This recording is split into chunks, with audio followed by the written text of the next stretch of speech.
नमस्कार। रांची के Khadgarha bus stand में लगातार हो रही रहस्यमयी आगलगी की घटनाओं का पर्दाफाश करते हुए लोअर बाजार थाना पुलिस ने एक शातिर सीरियल बर्नर को गिरफ्तार कर लिया है।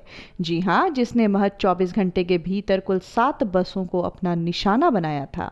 इस सनसनीखेज मामले का खुलासा तब हुआ जब 1 फरवरी को स्टैंड में खड़ी 6 बसों के जलकर खाक होने के बाद अगले ही दिन 2 फरवरी को सिटी बस में फिर से आग लगाने की कोशिश की गई, हालांकि जिसे समय रहते बुझा दिया गया। पुलिस ने जब सीसीटीवी फुटेज की बारीकी से जांच की तो एक संदिग्ध व्यक्ति हाथ में कपड़ा लेकर बस के भीतर दाखिल होता दिखा और उसके बाहर निकलते ही बस धू धू कर चलने लगी। तकनीकी साक्ष्यों के मिलान पर पाया गया कि 1 फरवरी की भीषण घटना के ठीक 5 मिनट पहले भी यही व्यक्ति घटनास्थल पर मौजूद था। त्वरित कार्रवाई करते हुए पुलिस ने सिकिदरी निवासी 32 वर्षीय अर्जुन भोक्ता को दबोच लिया है, जिसके पास से आग लगाने में इस्तेमाल होने वाली माचिस और लाइटर भी बरामद कर लिए गए हैं। आरोपी के खिलाफ लोअर बाजार थाना कांड संख्या 31/2026 के तहत बीएनएस की गंभीर धाराओं में मामला दर्ज कर उसे जेल भेज दिया गया है।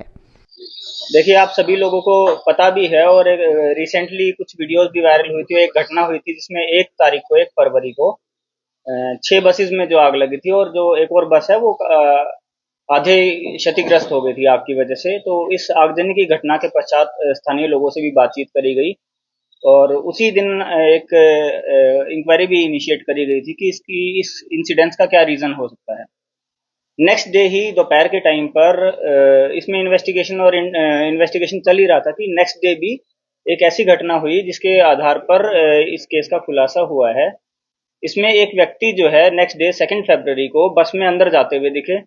उसके उनके और जो व्यक्ति जो अंदर जा रहे थे उनके हाथ में एक कपड़ा था। उस कपड़े को ऐसे लपेटते हुए अंदर जा रहे थे। बस के अंदर वो चढ़े हैं, जो कि सीसीटीवी फुटेज में एकदम क्लियरली विजिबल भी था। और वो अंदर गए हैं, अंदर से खाली हाथ वो बस से फिर बाहर निकले हैं। वो कपड़ा उनके हाथ में नहीं था और कुछ देर के बाद उस बस से हल्का फुल्का धुआं आता हुआ दिखा था नेक्स्ट डे। उसके बाद स्थानीय लोगों के द्वारा भी तुरंत ही पुलिस को सूचना दी गई, खादगढ़ा टीओपी को भी सूचना दी गई, लोअर बाजार को भी सूचना दी गई कि ऐसा ऐसा एक कपड़ा जलने की इंसिडेंस हुई है।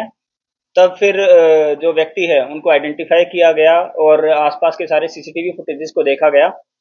उसमें ये भी सामने आया है कि जो 1 तारीख वाली घटना है, घटना से 5 मिनट पूर्व ही यही सेम व्यक्ति 1 तारीख को भी एक बस में जाते हुए दिखे हैं, फिर वहां से निकलते हुए उस एरिया के आसपास से दिखे हैं। और यही एक मेन जो सस्पेक्ट हैं उस दिन के। बाकी लोगों को आइडेंटिफाई करने की कोशिश करी गई बट उनका रोल ऐसा डायरेक्ट इन्वॉल्वमेंट इसमें नहीं दिखा।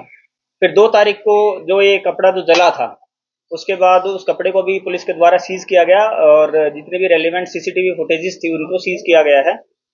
और जिस टाइम इसको पकड़ा गया था उस टाइम भी ये काफी नशे की हालत में थे और संभवतः इन्होंने काफी शराब या फिर डेंड्राइट का सेवन कर रखा था।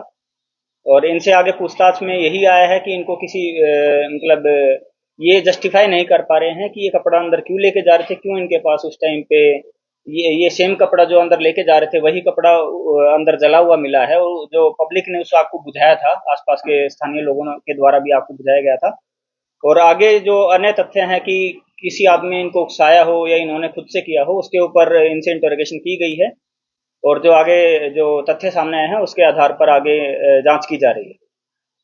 इनका नाम है अर्जुन भोक्ता, इनकी उम्र है 32 वर्ष। ये सिकिदरी थाना अंतर्गत रांची के ही रहने वाले हैं, लेकिन ये जो है बस स्टैंड के आसपास ही कूड़ा चुगने का और इस टाइप का ये सब करने का डेली वेज लेबर टाइप के ये व्यक्ति हैं। और ये एक पॉसिबिलिटी है कि किसी ने इनको उकसाया या किसी ने इनको नशे की हालत में ये आग लगाने के लिए बोला हो। उस तथ्य पर अभी पुलिस जांच कर रही है और आगे जैसे भी एविडेंस सामने आते हैं उसके आधार पर आगे कार्रवाई की जाएगी।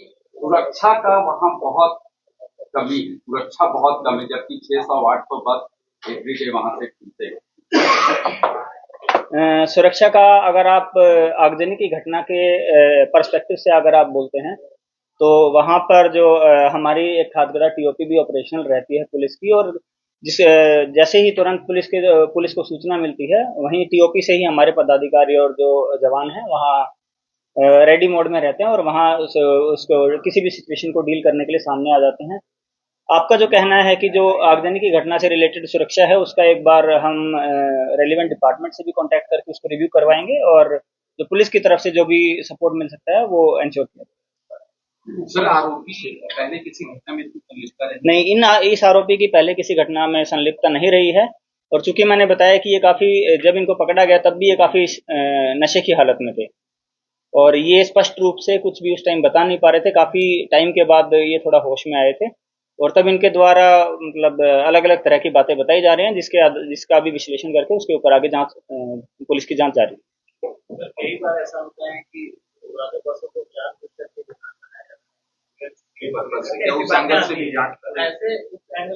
ये थ्योरीज भी कुछ लोगों की तरफ से सामने आ रही है कि जो इंश्योरेंस क्लेम के पर्पज से इंटेंशनली बसेस को जला दिया गया हो, और उस काम को कंप्लीट करने के लिए इस व्यक्ति का जो है इस्तेमाल किया गया हो।